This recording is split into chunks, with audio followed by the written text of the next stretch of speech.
प्यारे बच्चों, कक्षा 11 नागरिक शास्त्र की कक्षा में मैं शैलेंद्र चौधरी, प्रवक्ता पटेल स्मारक इंटर कॉलेज भटहट गोरखपुर, आपका स्वागत करता हूं। बच्चों, आज हम खंड का पुस्तक समकालीन विश्व राजनीति नामक पुस्तक के अध्याय 5 अंतरराष्ट्रीय संगठन के बारे में अध्ययन करेंगे।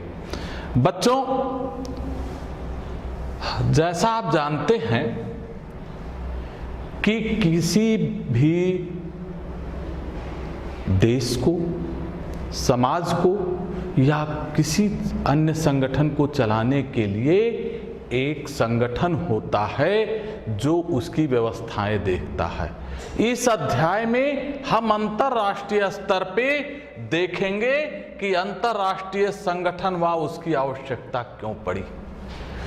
दूसरा पढ़ेंगे संयुक्त राष्ट्र संघ और उसका विकास कैसे हुआ। इसके अलावा शीत युद्ध के बाद संयुक्त राष्ट्र संघ में क्या सुधारों की मांग की गई और उसमें कहां तक सुधार किए जा चुके हैं, इसके बारे में हम अध्ययन करेंगे। आगे एक ध्रुवीय विश्व में संयुक्त राष्ट्र संघ की भूमिका के बारे में हम पढ़ेंगे।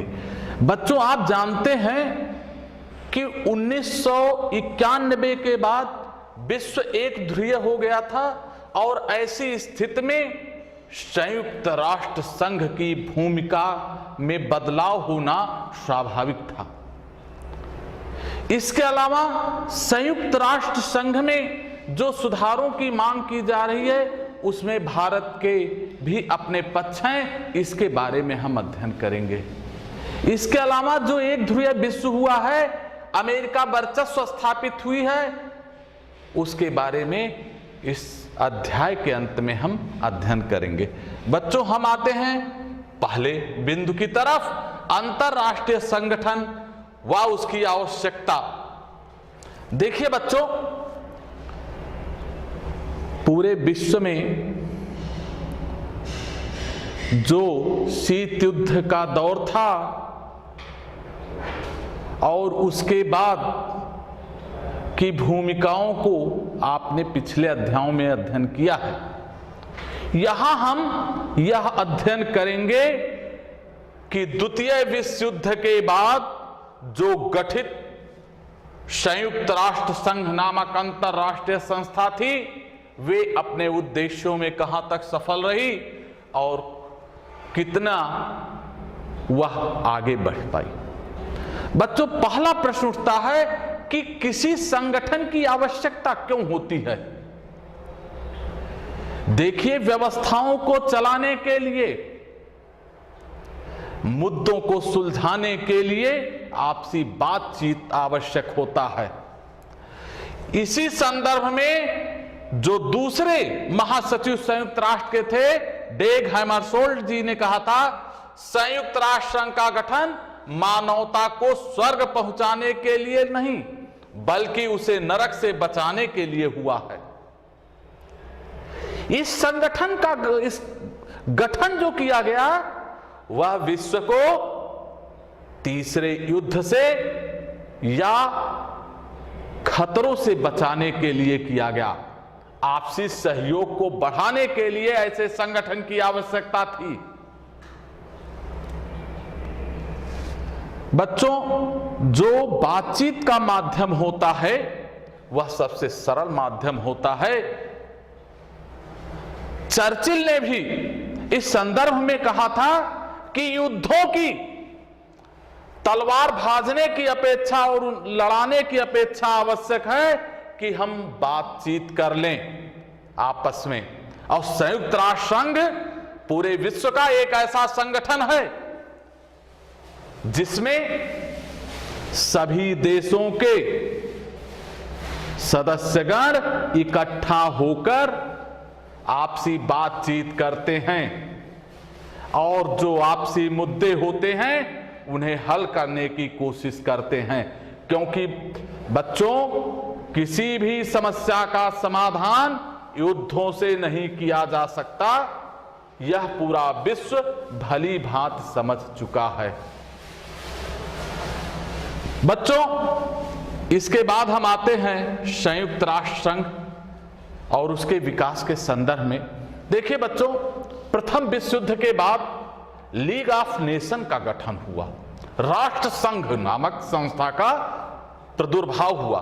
कुछ प्रारंभिक सफलताएं तो उसने प्राप्त किया, लेकिन बाद में क्या हुआ कि वह द्वितीय विश्व युद्ध रोकने में पूर्णतः सफल सिद्ध हुआ।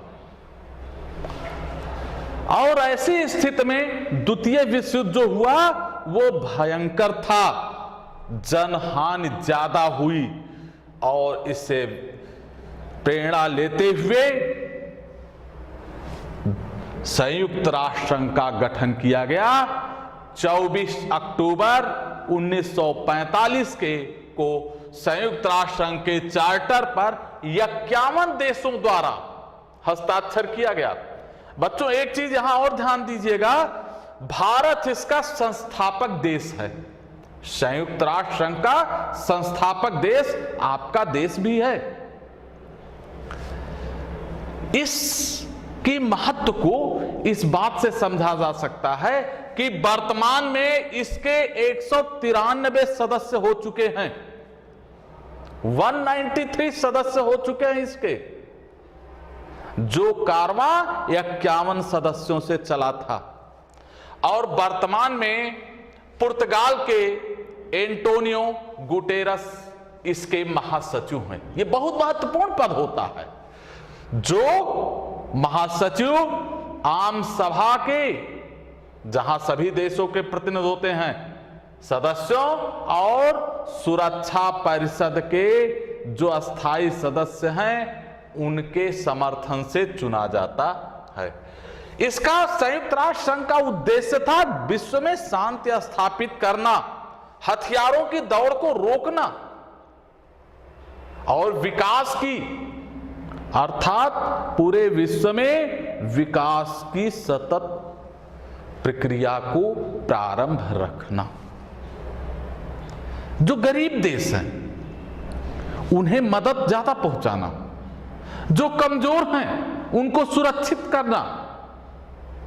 ऐसा ना हो कि कोई देश जो बहुत शक्तिशाली हो उस जो कमजोर देश है उस पर आधिपत्य कर ले। इन सभी प्रक्रियाओं को रोकने के लिए इसी उद्देश्य से संयुक्त राष्ट्र संघ का गठन किया गया। संयुक्त राष्ट्र संघ के जो प्रमुख अंग हैं बच्चों, वह सुरक्षा परिषद पहला है। यह सुरक्षा परिषद में कुल वर्तमान में 15 सदस्य हैं, 5 अस्थाई जिन्हें वीटो का अधिकार है और 10 अस्थाई सदस्य होते हैं। आगे हम इसको देखेंगे कि सुधार प्रक्रियाओं के अंतर्गत कि सुरक्षा परिषद के विस्तार को लेकर कैसे विवाद हो रहे हैं। महासभा में सभी सदस्य होते हैं और उनको एक मत का अधिकार होता है, जिसका प्रमुख जो है महासचिव कहलाता है। इसके बाद सामाजिक व आर्थिक परिषद होती है, फिर सचिवालय आता है। सचिवालय इसका जो मुख्यालय है वह न्यूयॉर्क में स्थित है। अंतरराष्ट्रीय न्यायालय इसका एक है, और जो संरक्षण परिषद जिसे न्यास परिषद भी कहते हैं, जिसे बाद में समाप्त कर दिया गया। बच्चों, इस तरह ये 6 अंग उसके थे और अब वर्तमान में 5 अंग देखने को मिलते हैं। इसके अलावा भी ऐसा नहीं है संयुक्त राष्ट्र संघ केवल इन्हीं से काम चल जाता है।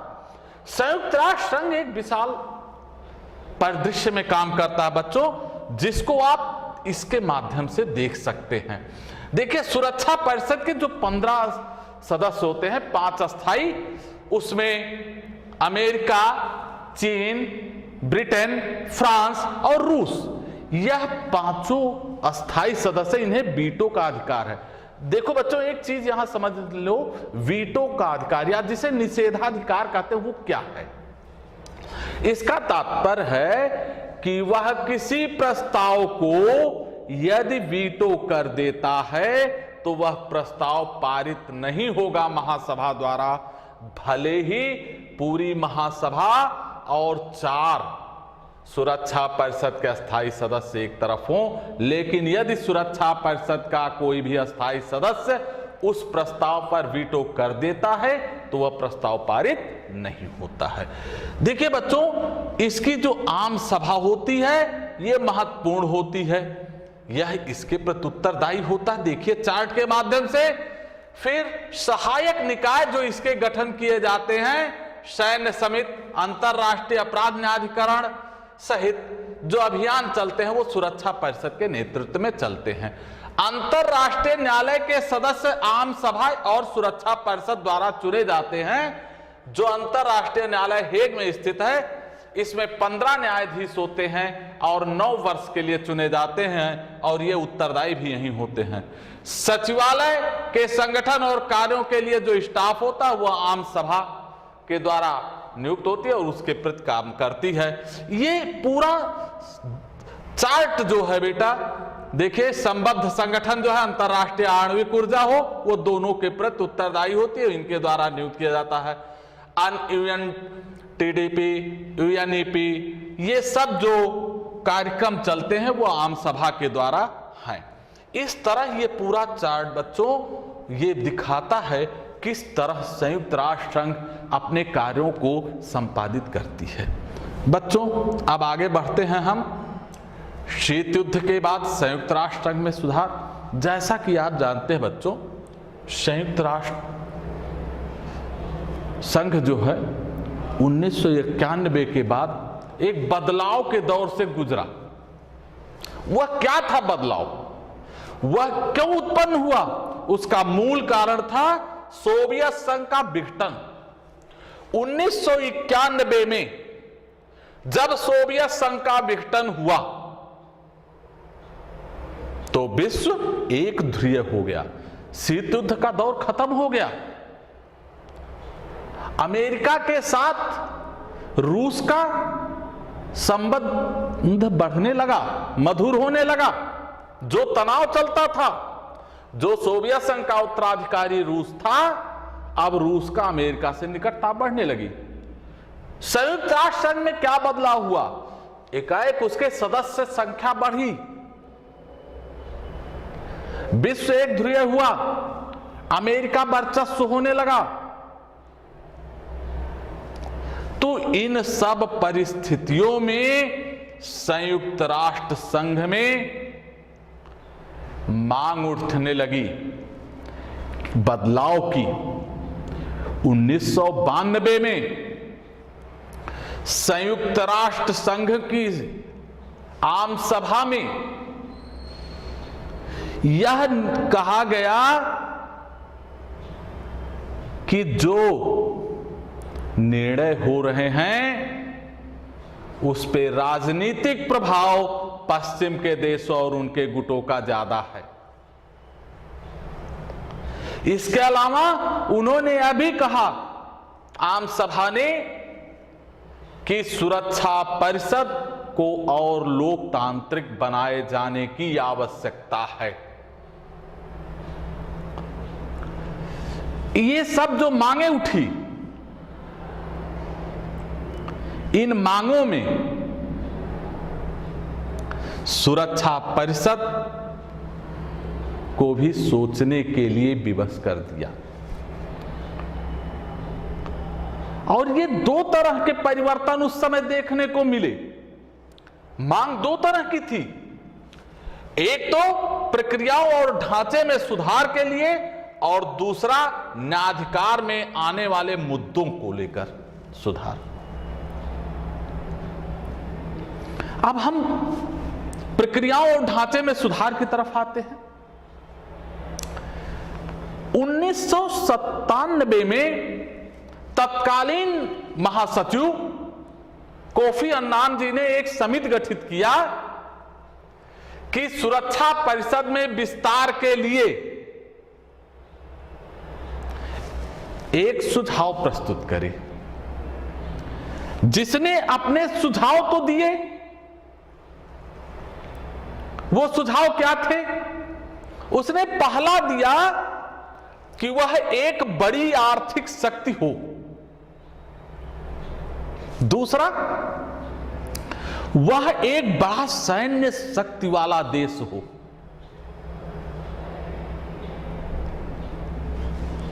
तीसरा, वह लोकतांत्रिक और मानवाधिकारों की रक्षा करने वाला देश हो। चौथा, वह विशाल जनसंख्या वाला हो। पांचवा, उसके भौगोलिक, सांस्कृतिक और सामाजिक विविधता वाला देश हो। अब बच्चों, जो ये सुझाव दिया गया, इस सुझाव में भी कोई अस्पष्टता नहीं थी।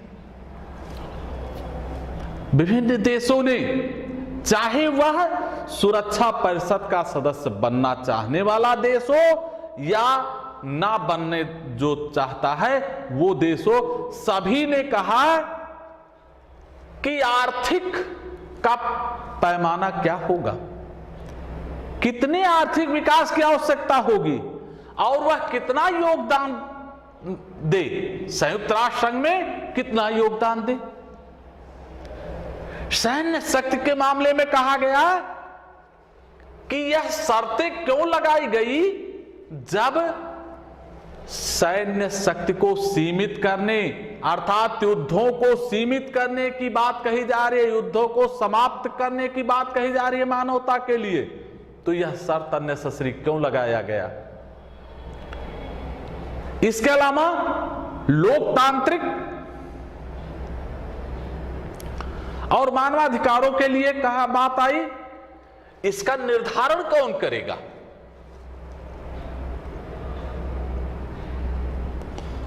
जनसंख्या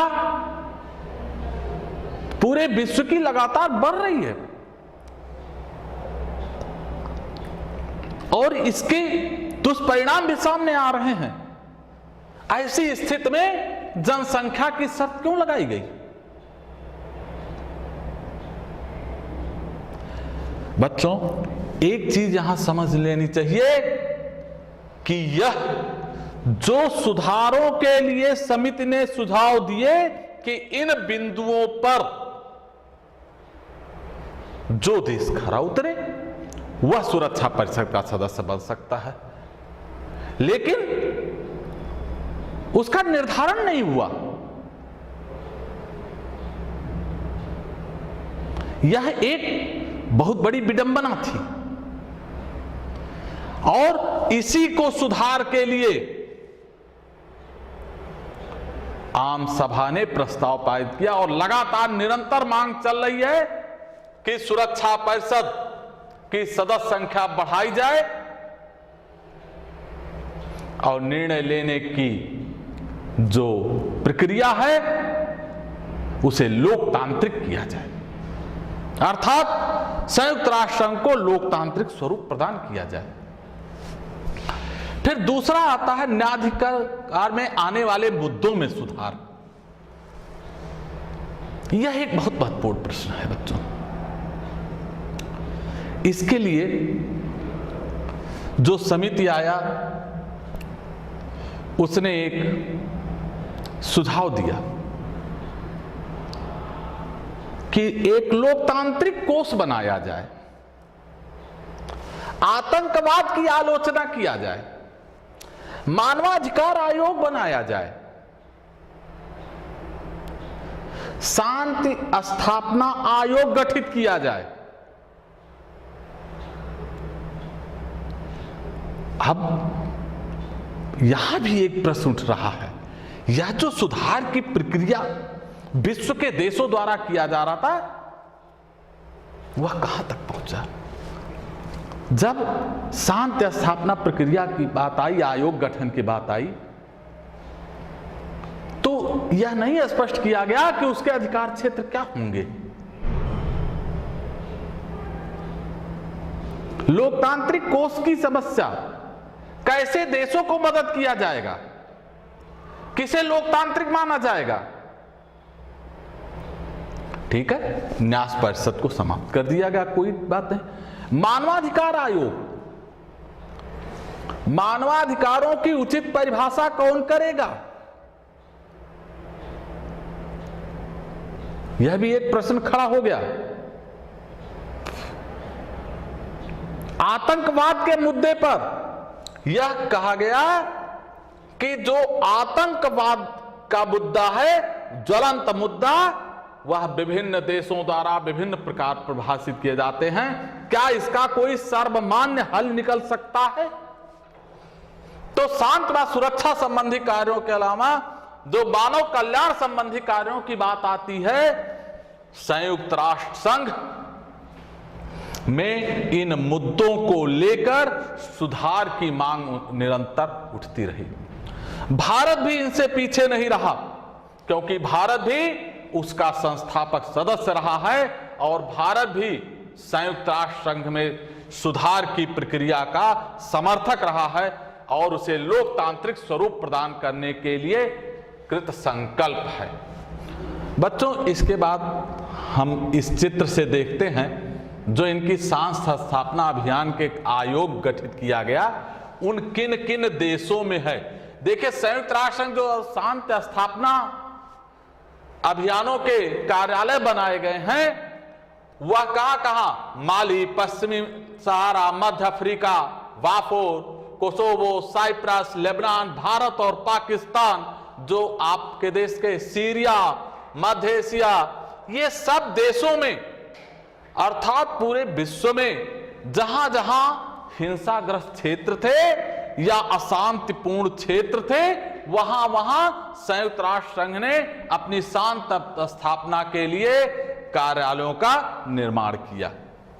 बच्चों, फिर आते हैं संयुक्त राष्ट्र संघ और भारत। जैसा कि हमने बताया कि भारत संयुक्त राष्ट्र संघ का संस्थापक सदस्य रहा है और वह इस बात का समर्थन करता है कि सुरक्षा परिषद की अस्थायी सदस्य संख्या बढ़ाई जाए, जिससे पूरे विश्व को जो ये संगठन है उसे लोकतांत्रिक स्वरूप प्रदान किया जा सके।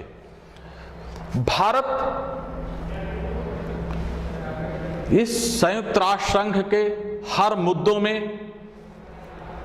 साथ रहा है, हर प्रक्रियाओं में साथ रहा है, समय से अपने अंशदान प्रदान करता रहा और ये सब भारत अपने जो कार्य हैं उनको देखते हुए अस्थायी सदस्यता की मांग करता है, क्योंकि जनसंख्या भी है, हमारी विविधताओं वाला हम देश भी हैं, हमारी अर्थव्यवस्था तेजी से विकास की गति पे है और हमारी सैन्य क्षमता भी मजबूत है। लेकिन कुछ देश हमारे इस अभियान को रोकने की कोशिश करते हैं। हमारा पड़ोसी देश पाकिस्तान और उसके कुछ समर्थक देश इसमें प्रमुख हैं कि भारत को अस्थायी सदस्यता नहीं दी जानी चाहिए और संयुक्त राष्ट्र संघ के एजेंडे में विकास प्रमुख को, भारत की सदैव ये मांग रही है कि विकास को प्रमुखता दी जाए। सामाजिक एवं आर्थिक परिषद जो है वह ऐसी प्रक्रियाएं रचे कि जिससे निम्नतर देश, जो गरीब देश हैं, उन्हें मदद मिल सके। विकास के एजेंडे में भारत की मांग है कि जो अंतरराष्ट्रीय समस्याएं हैं उनके समाधान के लिए सभी की भूमिका निर्धारित की जाए, जिससे कि सभी देश उस प्रक्रिया में अपना योगदान देकर विकास की गति को प्राप्त कर सकें। नहीं तो होता क्या है कि जो संयुक्त राष्ट्र संघ है वह कोई लक्ष्य निर्धारित करे तो समस्या ये आती है कि अंशदान कौन देगा और उसका लाभ कौन लेगा। भारत यही कहता है कि उसके एजेंडे में विकास को प्रमुखता इसलिए दी जाए क्योंकि जो अंतरराष्ट्रीय मुद्दे हैं उसकी जवाबदेही सबकी है और सभी देशों को अपनी उनकी क्षमता अनुसार योगदान दे और लाभ बराबर में सबको मिले। बच्चों, अब आते हैं लास्ट बिंदु की तरफ। एक ध्रुवीय विश्व में संयुक्त राष्ट्र संघ जब 1991 में सोवियत संघ के विघटन के बाद केवल अमेरिका एक शक्तिशाली राष्ट्र बचा, उस स्थिति में अमेरिकी वर्चस्व कायम हुआ। अमेरिकी वर्चस्व का मतलब है कि पश्चिमी देशों का वर्चस्व, वे जिस हिसाब से चाहें संयुक्त राष्ट्र संघ का उपयोग कर सकते हैं। वह अपने कार्यों को करवाने के लिए किस प्रकार संयुक्त राष्ट्र संघ का उपयोग करते हैं, आप इस चित्र के कार्टून के माध्यम से देख सकते हैं। अमेरिका है, उसके एक हाथ में यूनाइटेड नेशन अर्थात संयुक्त राष्ट्र है और एक हाथ में देख रहे हैं युद्ध का प्रतीक बना हुआ वार लिखा हुआ है। इसका मतलब है कि अगर दाएं हाथ से बात नहीं समझोगे तो बाएं हाथ से समझाया जाएगा, अर्थात यदि यूनाइटेड नेशन के माध्यम से आप बात नहीं समझोगे उसकी, अर्थात उसके हितों से कुठाराघात करोगे उसके हितों पर, तो वह वार का सहारा लेगा, युद्ध का सहारा लेगा।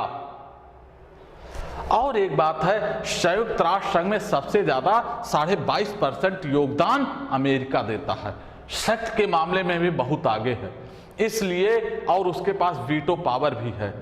इसी स्थिति में बच्चों, जो ये है स्थिति अमेरिका की संयुक्त राष्ट्र में बहुत महत्वपूर्ण स्थिति है। इसीलिए बच्चों, जो कहा गया है अमेरिकी वर्चस्व एक ध्रुवीय विश्व में, वह नितांत सही है।